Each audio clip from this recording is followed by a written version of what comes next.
Israel Adesanya, second round knockout, 2 back-to-back losses. He also shows kind of like an invincibility. Israel, he just needs to retire. These guys just need to know when to say, hey, do you know what? I just need to hang this up. And I just hope you made some smart investments. You don't need to do this anymore. You start to affect your legacy. Sharp elbows, that is what we know Toby legacy for. It's quite unfortunate that Nigeria didn't grasp and give warm African welcome to these combat fighters. Do you know how much economical advantages we could have gotten from that? Look at what Saudi Arabia is doing now, bro. Anthony Joshua just came to Nigeria this past Christmas when he's no longer the unified heavyweight championship in the world. It's when they're all at the ends of their career. That's when we want to start paying attention to them. Ladies and gentlemen, boys and girls, welcome back to another episode of Saturday Brunch with your host with the most, Miracle OP.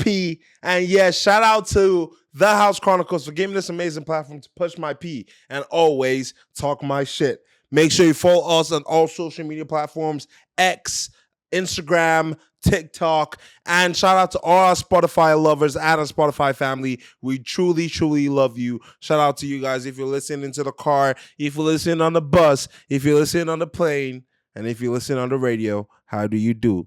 Saturday Brunch is here with you. Yes, sir.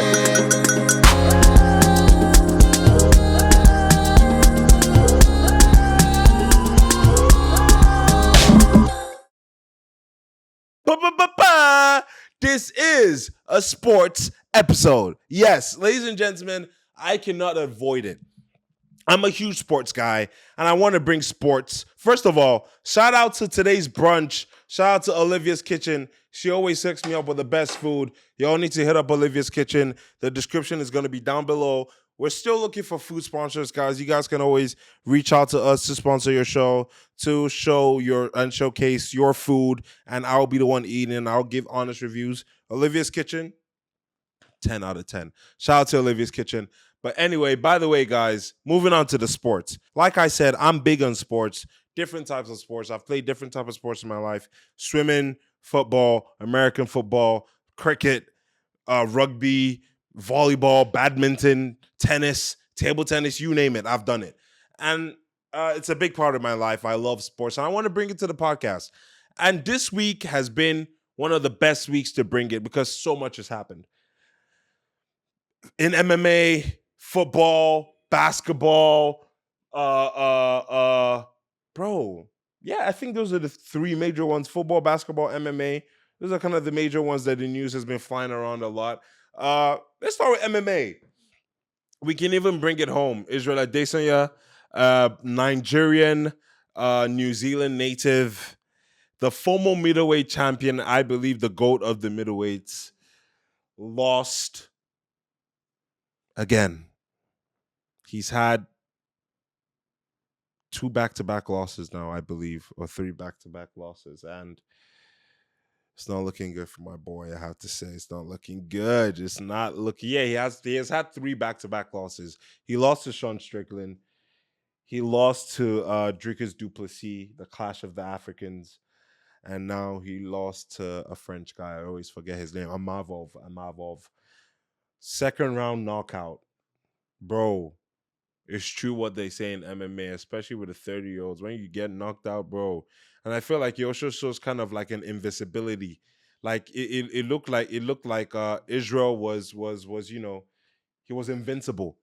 He went through the division twice, and that's the same thing that happened with Volkanovski. I mean, after Volkanovski got knocked out by Islam, everyone thought, "Hey man, we can get to this guy." But I feel like after Volkanovski lost to Ilia Topuria, now we don't even know what's going to be happening in that division. But there's so much going on, and I feel like Israel Adesanya is... I think we've seen the best of him, bro. It's hard. It pains me to say. Let me tell you guys this. I've been following Israel since he walked around the dog cage and pissed on it and said, "Yeah, I'm the new dog in town." Removed the leash, all that stuff. I love this man. But it pains me to say it. I feel like he just needs to retire. And I feel like MMA fighters always have a tendency of staying too long. Tony Ferguson, Cowboy Cerrone, who else?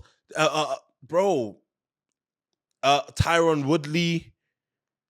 Bro, I feel like these guys just need to know when to say, "Hey, do you know what? I just need to hang this up."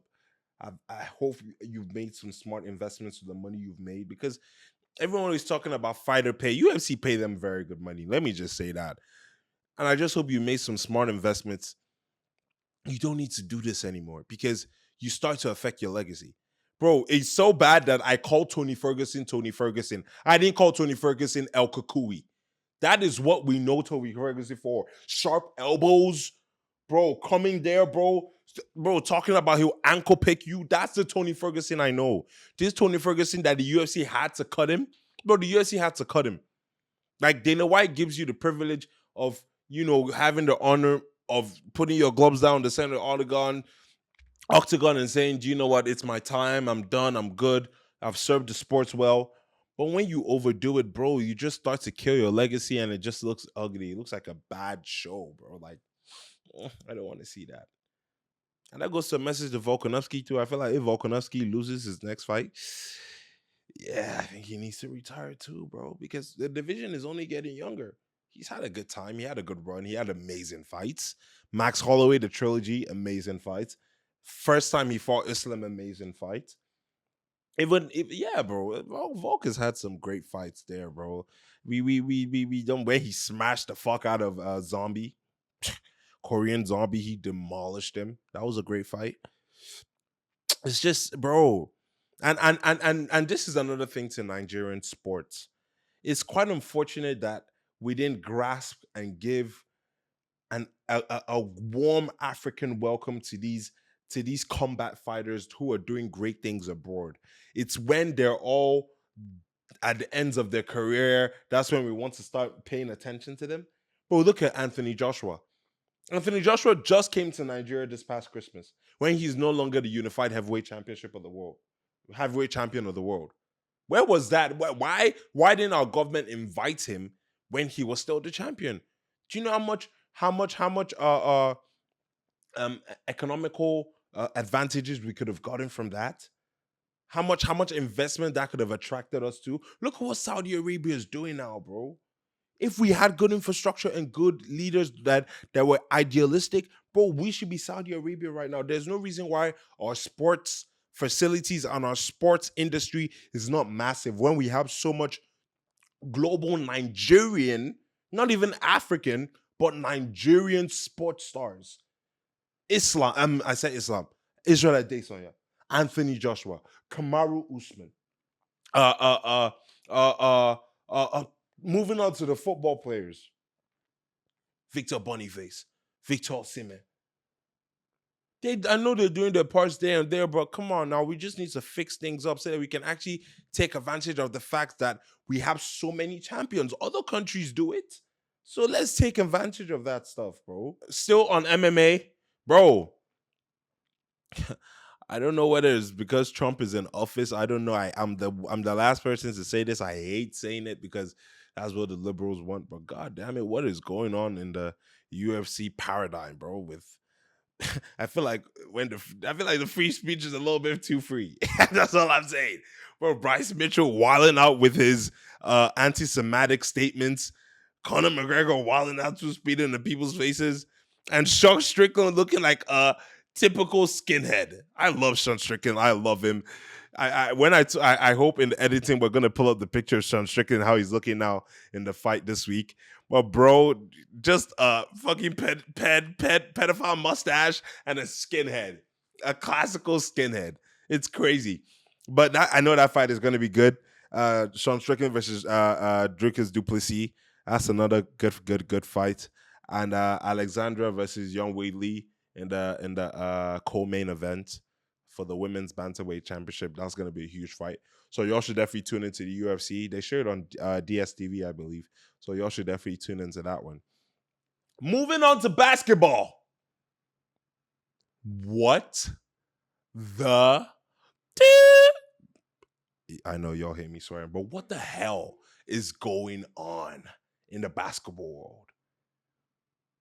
Luka 77 Assassin Magic Doncic, formerly playing for the Dallas Mavericks, gets traded in the middle of the freaking night to the Lakers for AD. for Anthony Davis. Ladies and gentlemen, if I'm saying this and you don't really understand what I'm saying, let me explain it to you as to why this is crazy. This trade is probably one of the most surprising trades that the NBA has ever had in NBA history. Let me tell you why. Luka Doncic literally just took his team to the NBA Finals just last year when they lost to the Boston Celtics. Luka Doncic is the reigning highest scoring points player in the NBA. He has the most points. He scores the most points. And just to blow your mind, he is 5 times in a row all first team NBA. Just to blow your mind again, MVP contender every year. It's not his fault that Joel Embiid and Jokic are freaks of nature, and Giannis. It's not his fault. But he's in contention. Hopefully SGA wins it this year. We'll see. Just to blow your mind again, he's 25. Anthony Davis is 31. So Dallas Mavericks traded their future for an injured Anthony Davis. Is Anthony Davis going to play well with Kyrie Irving? Sure he will. They're both superstars. I'm sure they're going to find a way. Jason Kidd is a good coach. He's familiar with Anthony Davis from the 2020 season when the Lakers won in the COVID season. But what I'm trying to say is, you don't fucking see this happen. I'm sorry, I swore, but you don't see it happen. It's crazy. I mean, come on. And just to blow your mind again, this kid was supposed to sign a $350 million contract next season. The Dallas Mavericks traded him away from that, so he does not get that money. Bro, think about this. He has given 5 years of his life. He was about to get $365 million. $65 million a year. And just to blow your mind too, so you understand what I'm trying to say, in Dallas, where he was, there is no income tax. So he would have got all that money. They moved him to Los Angeles, where 50% of his money is gone just in tax. The Dallas did him dirty. Yes, they did.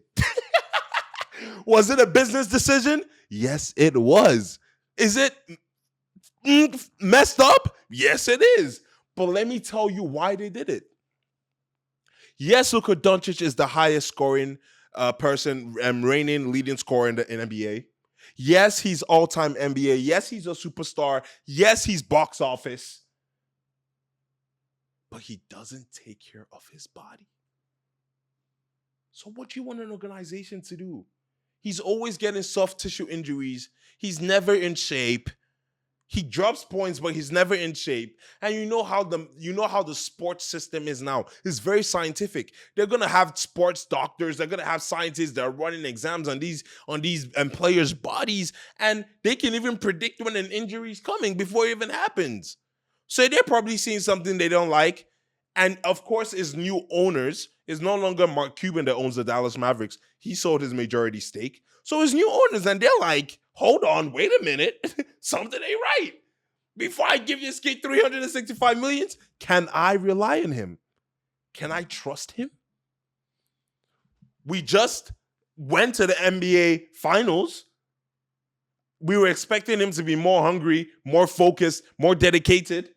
But it doesn't look that way because he's still getting soft tissue injuries. And apparently, rumor has it that he's meant to be 230, but he's coming in at 260. So it's like, can I really rely on a superstar and give him that much money? I don't know. Some people will not think is an issue. They'll still give him that money. But hey, bro, at the end of the day, what I'm going to say to this is this. Whoever wins an NBA championship first wins the trade. Both teams are fine, I believe. The only thing I will worry about Dallas is offensive work. Who's really going to be shooting that ball? Yes, Kyrie, but Kyrie is more of a dictator, driving into the post, giving nice layups. He can shoot.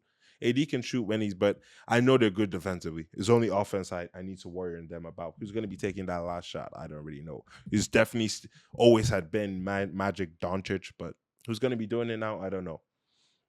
The Lakers, LeBron, Luka. LeBron has always been speaking praise of how much he wants to play for Luka, how much Luka is his favorite player. Luka, same way. They're finally together. Let's see what's gonna happen. Let's see what's gonna happen. That's all I'm saying. And it also looks a way that the Lakers are investing into their future. Like I said, Luka Doncic is 25, and maybe being paired with LeBron is going to improve his professionalism. Who knows? Who knows? Let's see what happens. But I'm excited for the West, and let me tell you why I'm also excited for the West again. The Golden freaking State made a move, not the move I wanted. I got excited when I heard a three-way team trade is about to happen between us, the Miami, and the Phoenix Suns, because I was thinking of the one and only easy money sniper, KD. That's who I wanted. I wanted KD to come home. If you don't know who KD is Kevin Durant. I wanted him to come back to Golden State. I wanted to see Steph Curry and KD again. I didn't even mind if Draymond Green left. I know Steph Curry would not like that, but I would have not minded at all. I just wanted my boy back. I wanted to see it good again. If possible, get Clay too. Bring back the gang together. Draymond Green, you're a dickhead for ruining that shit, but I forgive you. But you did ruin it. And I wouldn't have minded if we were sacrificed to bring it back, honestly and truthfully. I trust Kuminga. I trust Kuminga. I feel like Steve Kerr needs to give him more opportunity to show that he can be that facilitator that we expect him to be. But we did not get Kevin Durant. No. We went to get the man that is known for turning up in the playoffs. The beast. The golf man in Miami. The problem right now in Miami, they've gotten rid of Jimmy Butler. Yes, sir. Jimmy Butler is now going to be wearing number 21 in Golden State. Ladies and gentlemen, the West is getting crazy, bruh. The other trades that happened, I mean, Fox went to Spurs, left Sacramento. There are a lot of shit that happened in the NBA this trade deadline, and there's more to happen. I mean, the trade deadline ends today, so let's tune in. But so far, the biggest ones have been Luka for Anthony Davis and Jimmy Butler going to the Golden State Warriors. Those are the two biggest ones. Crazy. I'm excited for the playoffs. I don't know about y'all, but I'm excited for the playoffs, bro. Even play in, I'm excited for it because after the All-Star weekend, bro, shit is going to be spicy. That's all I'm saying. Moving on to the NFL. Ladies and gentlemen, I don't know what you think this week is, but where I'm from, let me take a scoop of this food. Yeah. Where I'm from, it's Super Bowl week. It's Super Bowl week. Or, in other words, it's Patrick Mahomes week. It's the Chiefs week. And let me tell you why. Ladies and gentlemen, history is being made. Not just with the Chiefs going to their third straight Super Bowl and having a chance to win it 3 times. Never done before in the NFL history. Not just because this is Patrick Mahomes' I believe 5th or 6th Super Bowl appearance in 8 years, but also because on the other side of things, this is Jalen Hurts' 2nd Super Bowl appearance, and his running back, number 26, Saquon Barkley, is having, dare I say, a Hall of Fame season, rushing for more than 2,000 yards. He's rushing for more than 2,000 yards. This is what some top running backs, take 3 seasons or 2 seasons to get. This man has gotten in 1 season. This man is doing stuff that we do not know about. The O-line for the Philadelphia Eagles going crazy.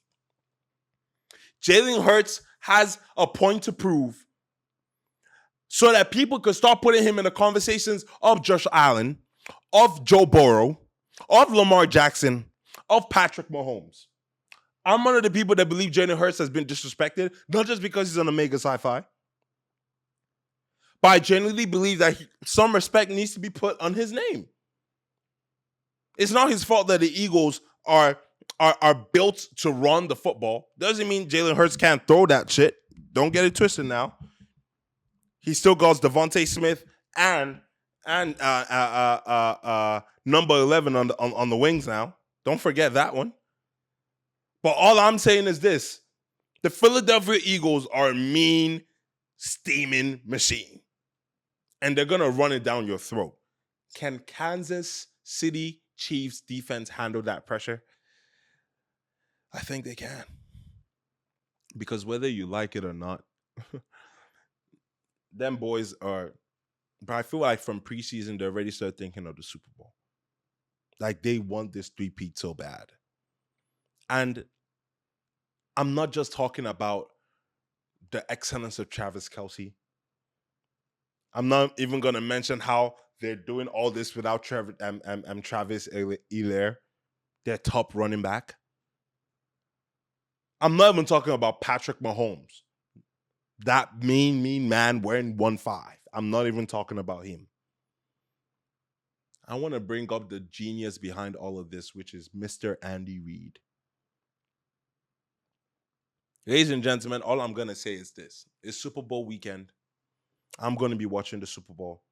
I'm going to be doing a watch-along for it.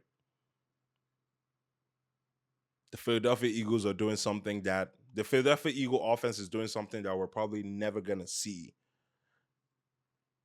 Unless the Ravens come crazy next season. But until then, they're doing something that we're probably never going to see. With the rushing yard, Saquon Barkley is getting... The things they're doing to teams, the scores that they're putting on people. But I'm so sorry. It's a freaking Super Bowl, and you can never bet against 1-5. The same way people could never bet against 1-12. And if you don't know who 1-2 is, I'm talking about Tom Brady. The same way you can never bet against 1-2, you can't bet against 1-5. Ladies and gentlemen, if I'm a betting man, I'm going to be putting my money on the Kansas City Chiefs. I'm so sorry. But I feel like that three-peat is coming. And they have Taylor Swift on their side. I mean, come on. The Philadelphia Eagles are going against Travis Kelce, Patrick Mahomes, Andy Reid, and Taylor Swift. The Swifters? They're going to be going crazy. Next week is Valentine's Day. Make sure you tell somebody next to you truly care about. Could be family. Doesn't have to be a significant other. Don't put any pressure on yourself, guys. We just recovered from Dirty December. Take your time. No pressure. Just tell them you love them. Give them a nice hug. If you can afford something, afford something. No pressure on yourself, guys. Ladies, get the men PS5s. Get them nice watches and get them good perfume. It's our time to enjoy. It's 2025. Let's switch shit around. Thank you for tuning in. Side A Brunch, this episode. Make sure you follow us on all social media platforms. X, Instagram, TikTok. Make sure you subscribe. Follow us on Spotify. I've been your boy, and I'm out.